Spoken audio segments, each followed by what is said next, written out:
For the most part, conservatives struggled to obtain power.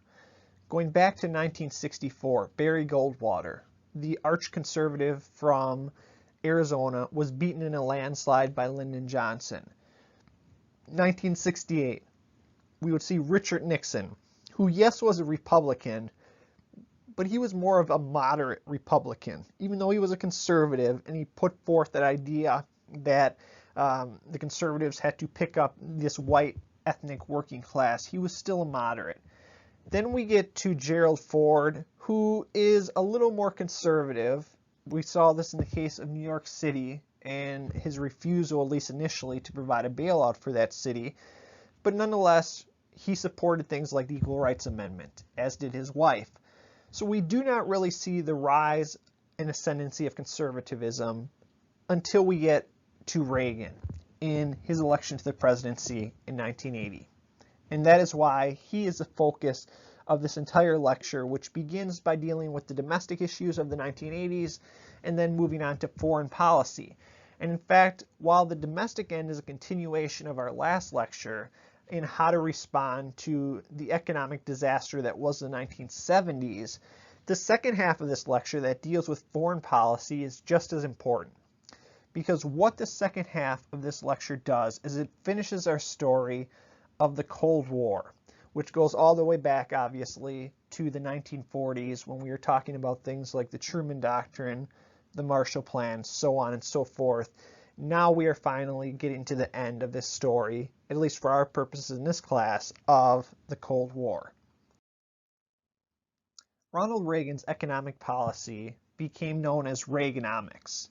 But I want to make a point here early in this lecture by stating the fact and explaining how, in fact, when we look at the policies that were carried out by Ronald Reagan's predecessor in the White House, a Democrat, Jimmy Carter, how they didn't differ that much from what would follow afterwards. So that's why we see here at the top of the screen Jimmy Carter, the conservative. Because again, even though Jimmy Carter was a Democrat, he was quite conservative.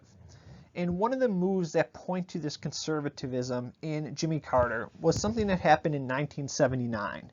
In that year, Jimmy Carter appointed the man that we see on the right hand of our screen, Paul Volcker. Paul Volcker was appointed by Jimmy Carter as chair of the Federal Reserve Board. As chair of the Federal Reserve Board, Volcker attempted to carry out a policy known as monetarism. Monetarism, simply put, prioritized money supply over all other factors. If you wanted to bring down inflation, according to monetarists like Paul Volcker, you simply needed to take money out of circulation, and this would bring down inflation. Well, under this policy put in place by Volcker and Jimmy Carter, inflation did in fact decrease. But the policy also created a major recession in America, as interest rates would now rise to 15%. Why? What is the relationship between these two? Well, the idea is with monetarism, if you increase interest rates, people will naturally save money because you'll get more money from this money, if that makes sense. Well, the only problem is the people who were saving their money and not spending their money were these large corporations that were holding on to their profits and therefore were not updating their factories and were not hiring more workers. And this only added to the problems such as increased unemployment, so on and so forth. But beyond this move to monetarism under Jimmy Carter, we also see the Democratic president being a key player in this deregulation movement, meaning get the government out of the business of private corporations to allow them to run more efficiently and smoothly, and therefore, at least in theory, make more money. So what we see is that the Democratic president, Jimmy Carter, would deregulate several major industries, including the telephone industry, the trucking industry, and airline industries. Moreover, in 1980, and I don't have this information on the screen, but it nonetheless points to this conservatism of Jimmy Carter. Jimmy Carter in 1980 would sign a bill, and this bill allowed for adjustable rate mortgages. And additionally, it lifted interest rate ceilings on credit cards. So what this meant was that now consumers with bad credit could now get mortgages for houses with these adjustable rate mortgages, and they could now obtain credit cards. But here's the only problem. You would begin to see people who were buying homes who did not have the economic strength to continue paying for these homes. And furthermore, now poor people could get credit cards, but they would only get them with extremely high interest rates that would accumulate over time as they weren't paying what they owed. So this would lead to a series of problems, but nonetheless, it gets the idea: keep the government's hands out of business and allow business free reign in its activities. In the years prior to Reagan's elevation to the presidency, America had also been undergoing a tax revolt. Now, this became most apparent in California in 1978 when you had an individual that we see on the right hand of the screen, Howard Jarvis, fighting to reduce taxes in California. And this came to fruition in 1978 when voters approved Proposition 13. Proposition 13 was a referendum that cut state property taxes by, get this, 57%. And more than that, it also, and this is probably the more important aspect of this proposition, it also required municipalities to put up for a vote any potential future property tax increase. So not only did Proposition 13 cut taxes, but it said that if a municipality wanted more money for education, for policing, for hospitals, it actually had to go to the people and seek another referendum to get this money through property tax increases. Now, California is sort of liberal, but also California was a state that brought Ronald Reagan to the governor's house. So maybe you can expect that this tax revolt would take root out there. But if you want to look at frequently throughout history, one of the most liberal states, Massachusetts, we would see the widespread breadth of this tax revolt. Because what will happen is, even in Massachusetts, one of these most liberal states in the Union, residents of that state would vote in favor of Proposition 2.5 in 1980. Proposition 2.5 would not go as far as Proposition 13 in actually cutting taxes, property taxes, but it did nonetheless place a limit on property tax increases. So prior to these two referendums, Proposition 13 in California and Proposition 2.5 in Massachusetts, there was another effort at the national level to cut taxes. And this national effort would be led by two congressmen, Representative Jack Kemp, who was a Republican from the state of New York, and Senator William Roth, a Republican from the state of Delaware. And what they proposed in legislation put forth in 1977 was to cut federal income taxes by 30%. Now, this would not come to play, at least for the next several years, but nonetheless, this tax revolt, whether at the state level or at the federal level, would inspire Ronald Reagan when he eventually became President of the United States and entered the White House in 1981. I want to return to economic theory, if you will, at a very basic level before we start talking about the policies put in place by Ronald Reagan when he wins the presidency. And I want to talk here about a change. And I want to talk about something that we referred to back during the New Deal era as Keynesianism. Now, what we see during the late 1970s and early 1980s is the rise of an alternative, and that is the rise of supply-side economics to replace Keynesian economics. So just as a reminder, first of all, a Keynesian economic program basically involved the belief that government needed to spend lavishly in hard times and tax heavily in prosperous times. So this became known among critics as tax and spend. That is what Keynesianism was viewed as among conservative critics. Well, in the late 1970s, an alternative popped up, And this alternative was supply-side economics. Now, this held that lower tax rates actually encouraged greater productivity and therefore economic growth without actually taking out of the tax bag, if you will. So I want to look at this chart that we see here on the right, because earlier, just a few minutes ago, we talked about Jack Kemp and William Roth's effort to cut federal income taxes by 30%. Well, Kemp and Roth were influenced by a conservative economist by the name of Arthur Laffer. Arthur Laffer, back in 1974, had introduced what became known as the Laffer curve. Now, as the story went, it's a very simple theory. He was at a bar, was Arthur Laffer, and he was drinking, and he pulled out a cocktail napkin, and he drew this image that we see on the right hand of the screen. And what this graph purportedly showed was that high taxes discouraged work because more of a worker's take-home pay went to the federal government. So the idea is if you're going to tax these people, they're simply going to say, why should I work more when it's just going to be taken out of my pocket by Uncle Sam and the federal government? So therefore, the federal government will actually lose money because people will not be as productive.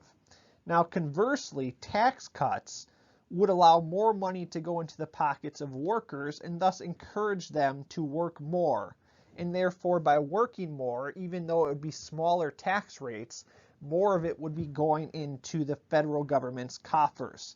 So therefore, this supply-side theory of economics believed that lower taxes was the best route to actually encourage productivity, which would allow for economic growth, which therefore would allow for greater government spending through more tax money coming in. We can see this image on the right here, where basically there's a sort of sweet spot, unnamed, in the middle, where when taxes are here, government revenue will actually increase. But conversely, the point I alluded to earlier, if you see that tax rate going beyond that point, towards the 100% mark, you're actually going to decrease revenue because, again, people are going to be unwilling to work. So a major part of this supply-side economics was also the argument that lower income groups would also experience a trickle-down effect. So what is this trickle-down economics? Well, the belief was, among these supply-side economics people, was that if you cut the taxes of corporations, they would basically say, okay, we don't have to pay all these taxes, we're going to update our production facilities. We're going to hire more workers. So therefore, even though you're not cutting the taxes of ordinary working class Americans, they're going to fill some of this benefit because the companies are going to hire them to work at their jobs or have them work longer hours and more hours at higher wages. So this is the theory that to a certain extent is still around today. We see it through the Trump era with the cuts to the corporations, with the belief that this will improve the economy and improve economic growth, and the benefits will help the average, ordinary, everyday worker. So as all this was going on, we talk about Jimmy Carter being sort of conservative. We see the tax revolt becoming more and more popular. We see monetarism, supply-side economics. And what we would see is during the 1980 presidential campaign, President Jimmy Carter would be pitted against the former governor of California, Ronald Reagan. Now, during this 1980 campaign, and most famously during his inaugural, a spoiler here, Reagan would obviously win the election in 1980. Well, during the campaign, Reagan would say the following, and this is a quote that we see here on the screen. "Government is not the solution. Government is the problem." So was that the belief, was that the mindset of most Americans? Well, in order to kind of gauge the understanding of most Americans and their views on government during this period, I want to look at a University of Michigan national election study from 2 years. So in 1964, this University of Michigan national election study asked the people who were polled, whether the government could be trusted to, quote, do what is right just about always or most of the time? Well, in 1964, 64% of poll respondents argued that yes, the government could be trusted to do what is right just about always or most of the time. That same study and that same question was asked in 1980. And in 1980, that study found that only 25% of Americans felt that way. So from 1964, where 76% of Americans believed that the government could do good, down to just 25% in 1980. Well, as it turned out, this would prove correct, at least in the election results, because Ronald Reagan would win the election really in a landslide, 43.9 million popular votes and 489 electoral votes, compared to Carter's 35 million popular votes and just 49 electoral votes. So clearly, it is Reagan's America in 1980, this idea that small government is the best, the government that governs the least is the best. Though certain ideas preceded Reagan's presidency, whether that be deregulation, monetarism, anti-tax revolts, the supply side economics, they really came to the forefront only when you had this conservative in the White House. We're going to begin our story on August 13th of 1981. On that date, Ronald Reagan signed the Economic Recovery Tax Act. Now, this Economic Recovery Tax Act cut taxes by 25%, not as much as the 30% advocated by Kemp and Roth in that earlier slide that we mentioned, but nonetheless, at 25%, the largest tax cut in American history. Well, during his presidency, though, we are going to see a tax cut for not necessarily all Americans, but rather the top earners. So that's why we see the question on the screen here. Was it a tax cut for all Americans? The answer to that question is no. And we can see that by looking at some of the fine print and specifics of this Economic Recovery Act of 1981. Well, the first area we see this is top earners in the top tax rate saw their taxes fall all the way from 71% down to 28%. We see a similar thing with capital gains taxes. Now, if you don't know, capital gains taxes or capital gains are how much profit you earn on stocks that you possess, on stocks that you own. Well, in 1980s, very few Americans had their hand in the stock market. So therefore, these capital gains taxes tended to edge towards the upper classes. And we would see these capital gains taxes fall from 28% to 20% under the Economic Recovery Act of 1981.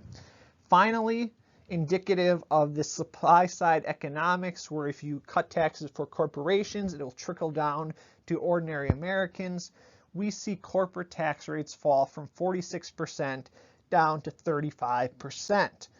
So here's the thing. Despite these measures of cutting taxes, the economy did not improve. In fact, by 1982, unemployment would rise to 11%, the highest level since the Great Depression. But what makes the 1980s so interesting is you're starting to see a vast divide in terms of wealth possessed by Americans. And this is why, as you can see on the screen here, I have what is known as the beginnings of a new Gilded Age. Now, if you remember towards the first third of this class, the beginning of the first third of this class, we talked about the original Gilded Age of the 1890s, where you had the robber barons who were living in these immaculate mansions. And then you had other Americans living in these terrible tenement houses in New York City. Well, a similar thing appears in the 1980s, and we can see the difference here on the image to the right, where you have one group of people who are living in life. This is where you see during the 1980s the Lifestyles of the Rich and Famous television program led by Robin Leach. But then below that, we see how another group of Americans are living who are so much in dire straits that they do not have a house. They are walking the streets as homeless people. So I want to show you how this comes to be, because we see it in terms of CEO compensation. Chief executive officers of these major corporations would see under Reagan their compensation rise 11.1% in 1983 alone. Well, what we would see the following year, it would go up again. This time 15.6% in 1984. Conversely, 33.7 million people live below the poverty line in 1984. Out of these 33.7 million people, 11.5 million were children. To add to this problematic existence in the 1980s for a lot of people, 2.1 million people worked full-time but were still not earning enough to rise above the poverty line. So what does this mean for America? And this is where we really see this Gilded Age dynamic.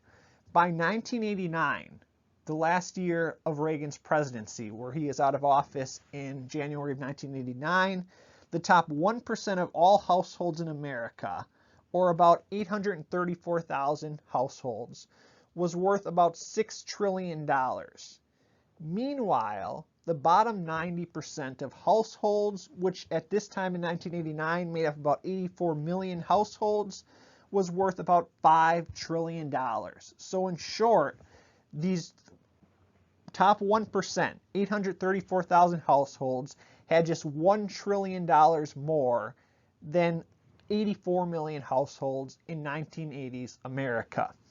So as a result of that, you're going to see divisions like we see on the right, and why historians describe the 1980s as the start of this new Gilded Age. To follow up on that point, I want to look at this graph here, because the 1980s is really the start of this new Gilded Age that continues up until the present day here in the early 2020s. So we see here, indicated clear as day, the richest Americans had seen their income soar since 1980. And this is clear in this kind of yellowish gold line, where the top, not only just 1%, but even smaller, the top 0.01% would be far and above what most average Americans are making. As you can see, the middle 40% of Americans are making actually less than the per capita gross domestic product during this time. And the same is true for the bottom 50%. So in short, focusing particularly on this middle 40%, what we are seeing beginning in the 1980s is the hollowing out of the middle class. There is essentially, some historians argue, no longer a middle class in America. There are now the haves and the have-nots, and this all originated, or mostly originated, in the 1980s due to some of the policies that were carried out by Reagan and followed by his successors, whether that be Democrats like Bill Clinton or Republicans up to the present day with Donald Trump.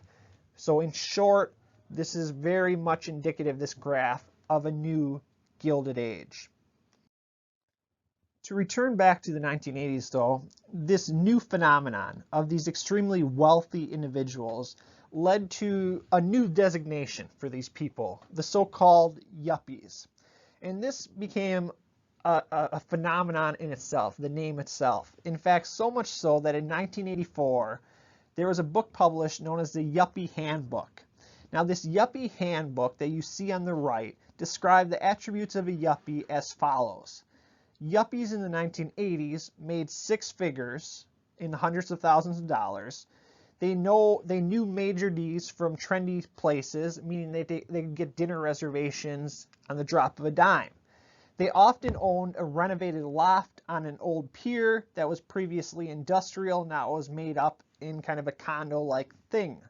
And finally, they were taking part in analysis 4 or 5 times a week to question their own value. But beyond these attributes, you can also see certain physical kind of characteristics of a yuppie. They wore the pinstripe suit. They wore the Rolex watch. They had the Gucci briefcase. They had the trench coat if they were male. The women, and also the male, had Sony Walkmans. They wore the Ralph Lauren suit, the Coach bag they had in their hands. They had the running shoes. So this really became, like I said, emblematic of the culture of the 1980s with this yuppie. So much so that in 1985, Newsweek magazine would declare 1984 the year of the yuppie. Well, commentators during this time strove to try to explain and define what yuppies were. And most generally, they described yuppies as upwardly mobile youth who strove for success regardless of the cost. So basically, it's this idea that these yuppies would do whatever it took to strike it rich.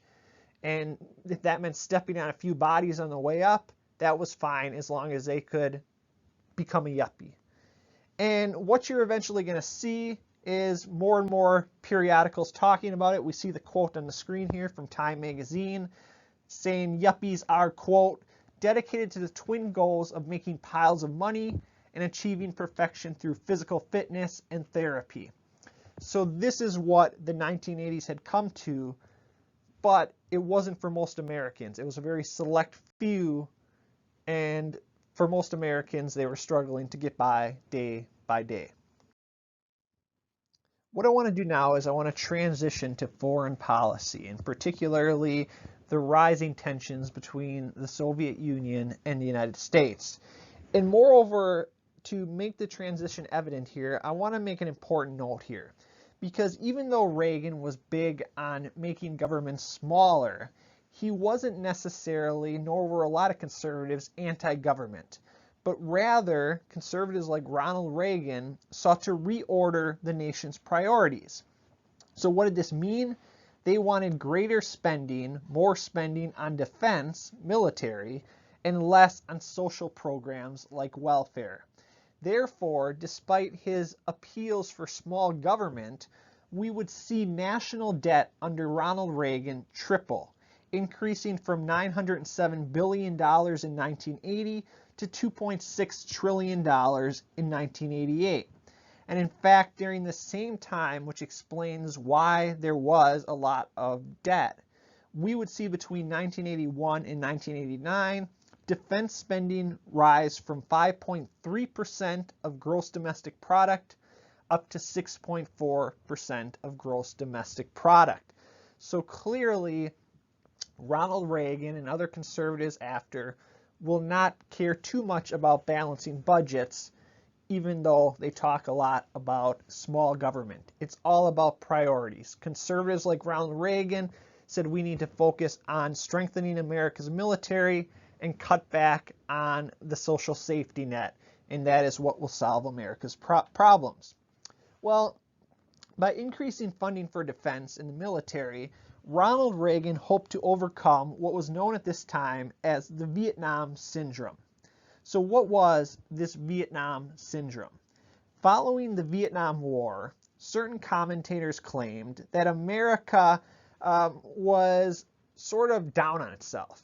And they believed, these Americans who were down on their nation, that the nation needed to limit its intervention abroad, fearful of repeating the same mistakes that were made in Vietnam.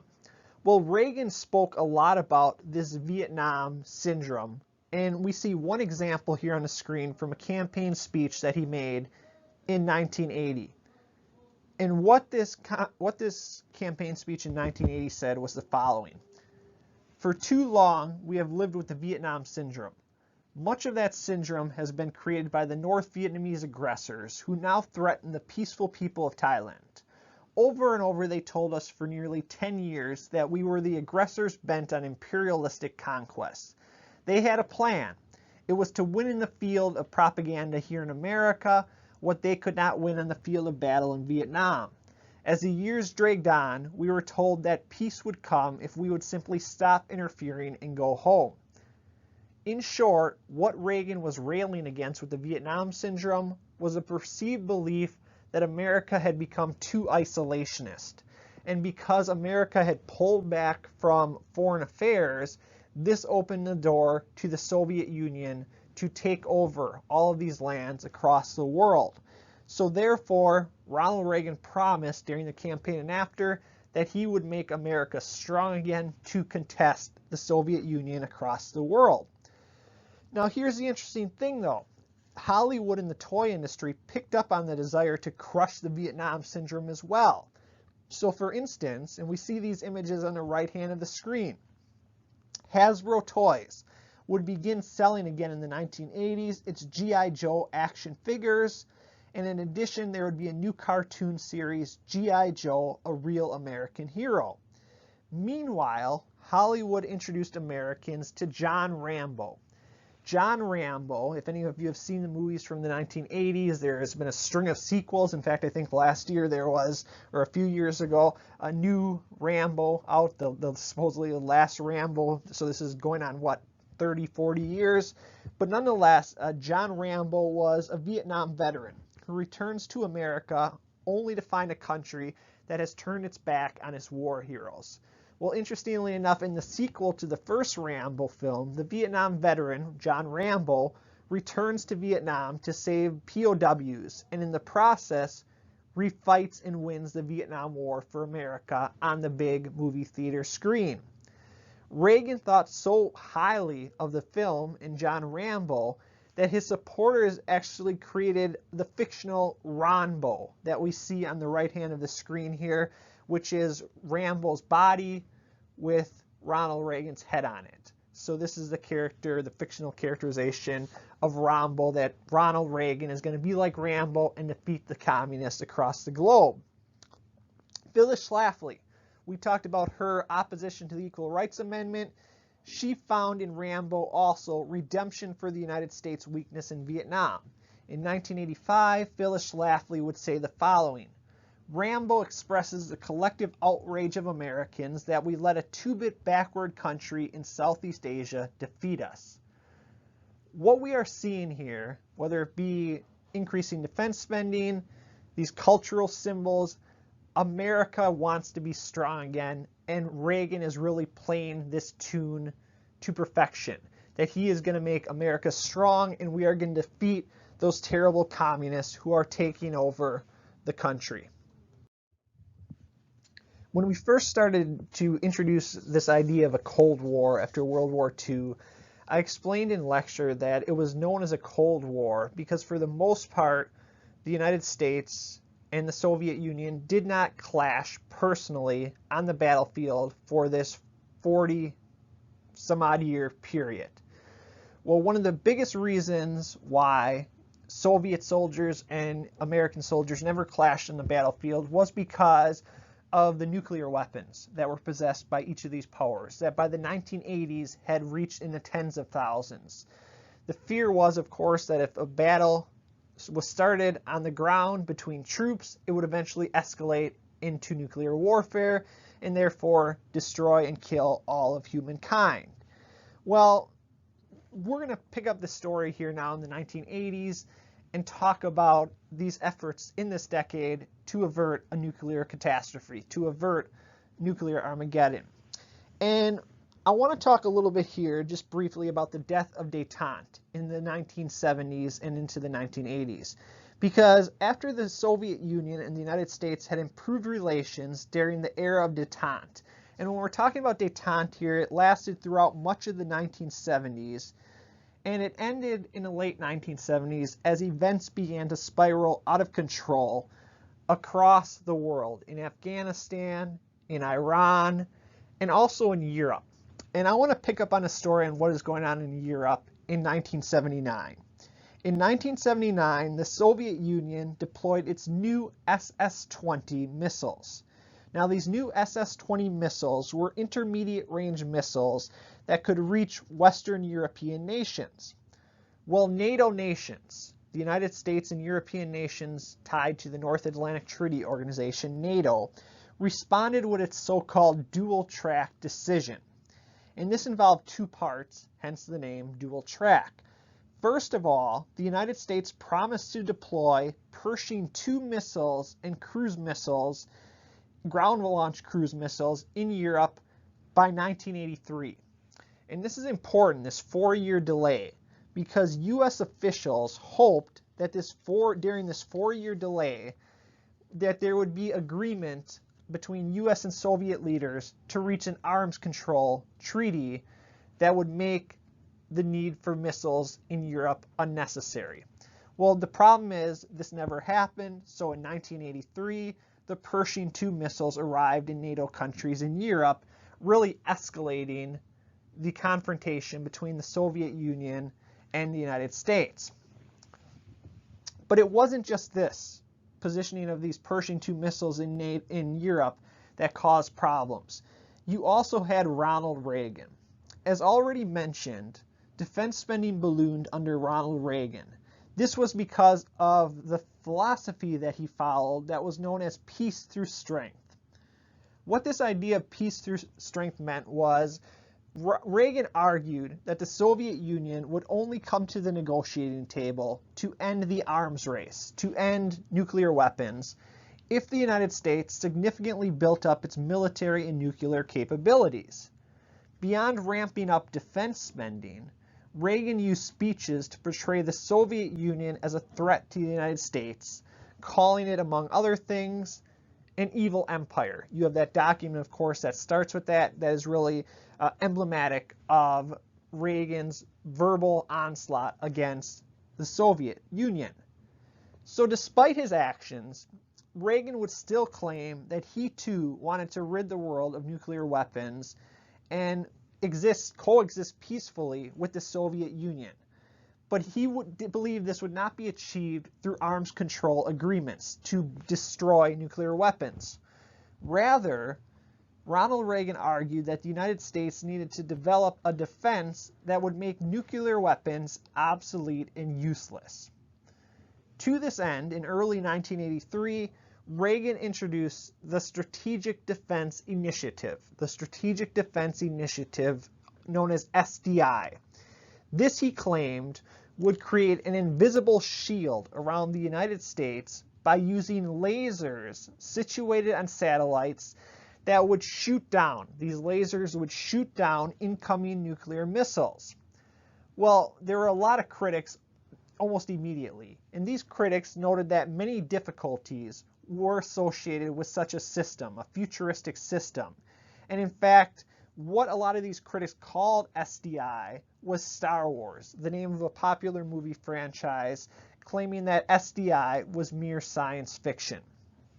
Well, as Reagan was doing all these things, increasing the defense budget, using powerful rhetoric, controversial rhetoric, posing the Soviet Union as this power-hungry, warmongering nation, talking about SDI, the Soviet Union was undergoing its own transformation. Following the deaths of several Soviet premiers, Mikhail Gorbachev became the leader of the Soviet Union in March 1985. He was a reformer, and as a reformer, Mikhail Gorbachev instituted a policy of glasnost, or openness, meaning that there would be fewer restrictions on free speech in the Soviet Union. And he would also institute a policy known as perestroika. And perestroika was economic restructuring that diminished central control of the Soviet economy. So in short, what Mikhail Gorbachev was attempting to do was to reform the Soviet Union because he realized that it was not tenable anymore. It could not survive economically in this changing international economy and in the international environment. So in 1985, Gorbachev had met with Reagan, but it really went nowhere. So the two world leaders would therefore meet again in October 1986 in Reykjavik, Iceland. At this meeting, the two leaders nearly reached an agreement to eliminate all nuclear weapons by 1996. But even though victory was at the cusp, it did not occur because Reagan refused to end research into SDI, the Strategic Defense Initiative. Therefore, Gorbachev refused to reach agreement, and nuclear weapons did not go away. And even though relations seemed to be improving, Reagan would still criticize the Soviet Union, including that most famous of speeches at the Berlin Wall, where he would proclaim, "Tear down this wall." Well, despite this continued verbal onslaught by Reagan, Gorbachev would continue to push for the end of nuclear weapons. Therefore, in late 1987, he would visit Washington, D.C. for another summit. And it was at this summit that Gorbachev agreed to keep SDI separate from the nuclear talks, meaning that Ronald Reagan could keep his cherished strategic defense initiative and the Soviets would still push for nuclear disarmament. So as a result of this, the two powers would agree in late 1987 to the Intermediate Range Nuclear Forces Treaty. So going back to the beginning of this discussion, we talked about tensions rising because of the introduction of the Soviet SS-20s and the Pershing II missiles for the Western NATO allied nations. Well, now with this INF Treaty of 1987, all intermediate range ground launch missiles, ballistic and cruise, would be eliminated in Europe.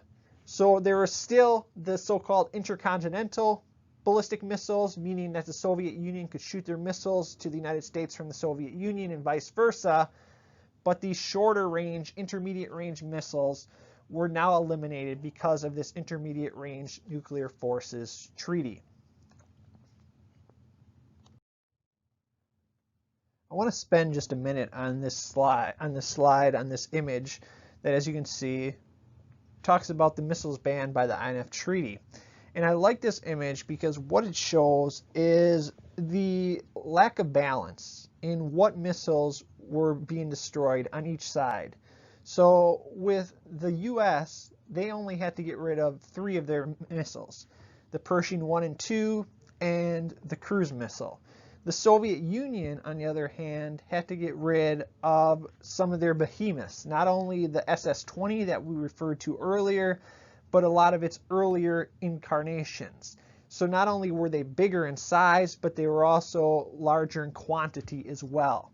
So clearly this is a win. The INF Treaty of 1987 was a win for the United States. But at the same time, you have to ask yourself the question, then why? Why did Gorbachev agree to this treaty? It gets back to the point that, and historians are still debating this issue, but they nonetheless generally concede that the Cold War ended because of the efforts of Mikhail Gorbachev. He wanted to get this war over with.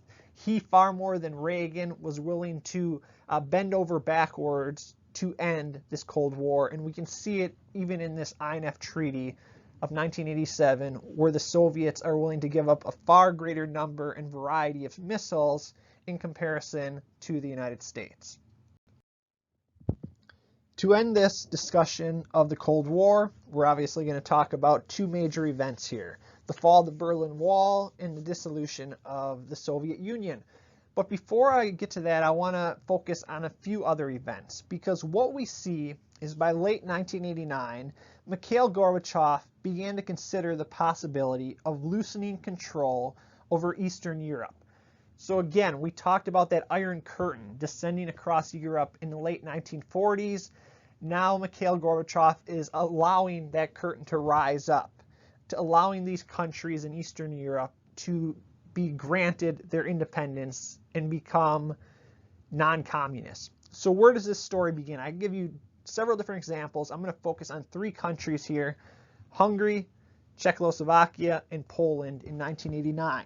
So in October of 1989, Hungary declared itself a republic and saw an alternative to communism.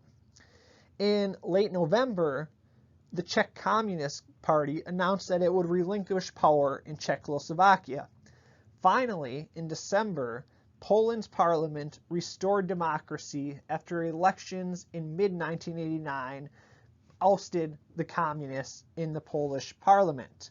As all of this was going on, Mikhail Gorbachev and the Soviet Union did nothing.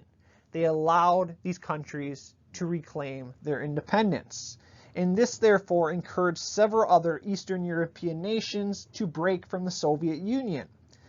Well, in the midst of all these changes, the symbol of the Cold War, the Berlin Wall, which divided East and West Berlin within East Germany from the Russian side, the Soviet side, and the Western Allied supported side. On November 8th, 1989, the image on the right, the Berlin Wall fell. 2 years later, in December of 1991, the Soviet Union existed no more. We see at the bottom of the screen here the end of the Cold War, where the Soviet Union falls apart and it remains simply now as Russia with a bunch of independent nations around it.